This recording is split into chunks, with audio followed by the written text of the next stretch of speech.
Hair can become damaged by many things, from the temperature of your shower to the conditions of your environment.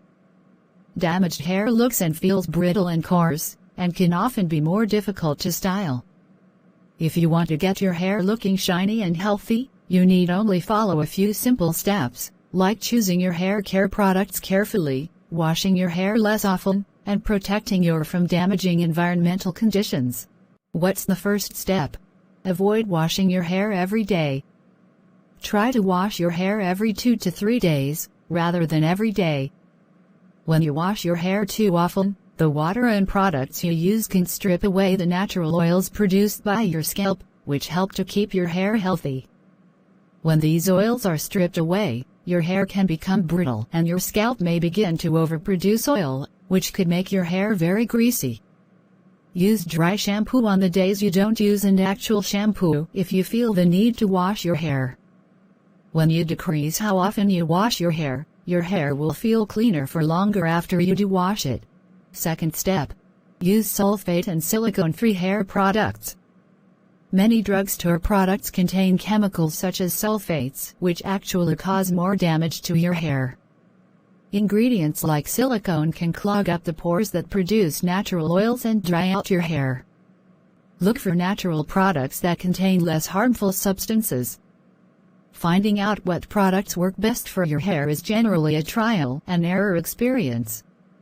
If you feel like a certain product is making your hair look flat or dull, try a different product. Choose products based on your hair type. If desired, you can ask your hairdresser for their recommendations for products formulated for your hair type. Third step. Shampoo your hair gently. Shampoo helps to get your hair clean and free of dirt and build-up oils. To use shampoo properly, wet your hair first.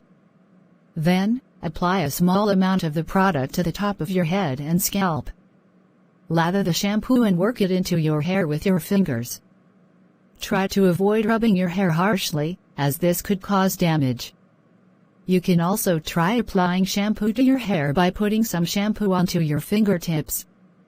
Use your fingers to comb the shampoo into your hair, rather than rubbing your head vigorously.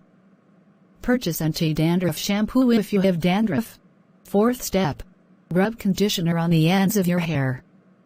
When applying conditioner, try to only apply it to the longest parts of your hair, rather than directly onto your scalp. If you put conditioner on your scalp, it can make your hair very greasy and weigh your hair down. Work the conditioner into your hair with your fingers, leave it on your hair for a few moments, and then rinse it out.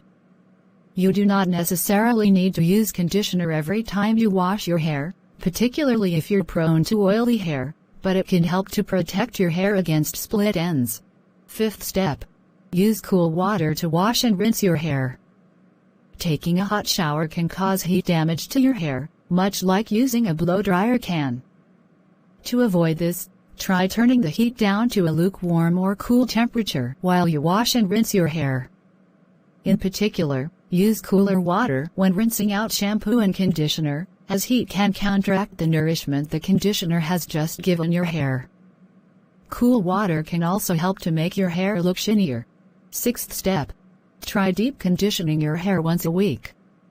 While you do not need to use conditioner every time you wash your hair, you may find that your hair becomes more healthy if you deep condition your hair once a week. To deep condition your hair, lather conditioner along the length of your hair.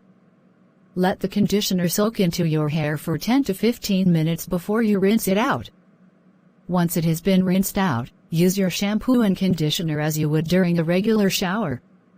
When washing the conditioner out for the second time, use your hands to smooth down your hair, rather than rubbing your hair to get the conditioner out. Blast your hair with very cold water once the conditioner has been washed out to close the cuticle and restore the shine. Seventh step. Wash your hairbrush regularly. Along with washing your hair regularly, you should also wash your brush regularly. When your hair is oily, that oil can get onto your hairbrush. When you brush your hair, that oil can then get spread through your hair. Wash your brush with warm water and shampoo. Let it air dry completely. Eighth step. Let your hair air dry. Try to avoid towel drying your hair, or using a blow dryer. When you rub your hair with a towel or wrap your hair up in a towel while it is still wet, the towel can actually rub against your hair and cause split ends and make it frizzy. Instead, use an old t-shirt or a pillowcase to dry your hair off. These fabrics are softer than towels and are less likely to do damage to your hair. A microfiber towel is gentle enough to use on your hair without causing frizz or damage.